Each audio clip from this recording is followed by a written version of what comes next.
एक बार प्रभु श्री राम विलंका राक्षसराज सहस्रा के वध के लिए गए होते हैं।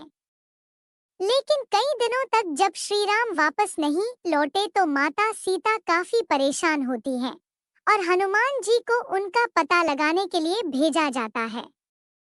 हनुमान जी श्री राम की खोज में विलंका पहुंचते हैं। वहां राक्षसराज की परेशानी देखकर वह समझ जाते हैं कि उनके प्रभु विलंका में ही हैं। लेकिन तमाम कोशिशों के बाद भी उन्हें श्री राम का पता नहीं चल पाता। इसके बाद वह राजभवन से बाहर निकलकर नगर में श्री राम की खोज में निकलते हैं।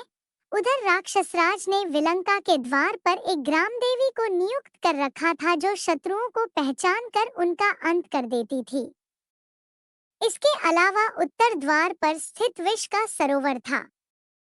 वहीं उसके दक्षिण की ओर एक और तालाब था।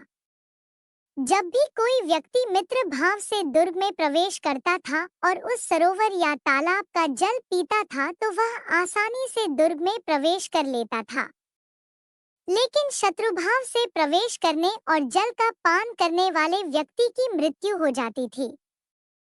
कथा मिलती है कि जब हनुमान जी उत्तरी द्वार पहुंचे और राम जी के बारे में सोचने लगे, उसी समय ग्राम देवी की भेंट पवन पुत्र से हुई।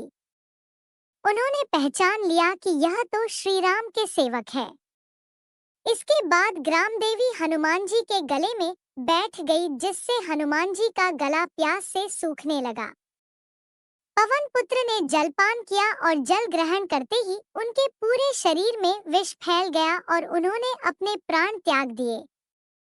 काफी दिन बीत गए, श्री राम का भी कुछ पता नहीं चल रहा था और पवन पुत्र का भी। ऐसे में सभी देवताओं ने पवन देव से पूछा कि आपका पुत्र कहाँ है। वह भी काफी परेशान हुए कि कहाँ है हनुमान।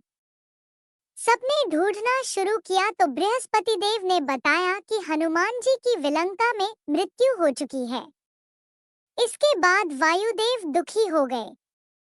सृष्टि में वायु का संचार रुक जाने से जीवों के प्राण संकट में आ गए। यह स्थिति देखकर सभी देवताओं ने वायुदेव से कहा कि वह सभी उनके पुत्र को जीवित कर देंगे, लेकिन वह अपना क्रोध शांत कर ले। इसके बाद कथा मिलती है कि सभी देवता विलंका गए और अमृत वर्षा और संजीवनी मंत्र से हनुमान जी को पुनर्जीवित कर दिया। इस तरह हनुमान जी 6 माह के बाद फिर से जीवित हो उठे।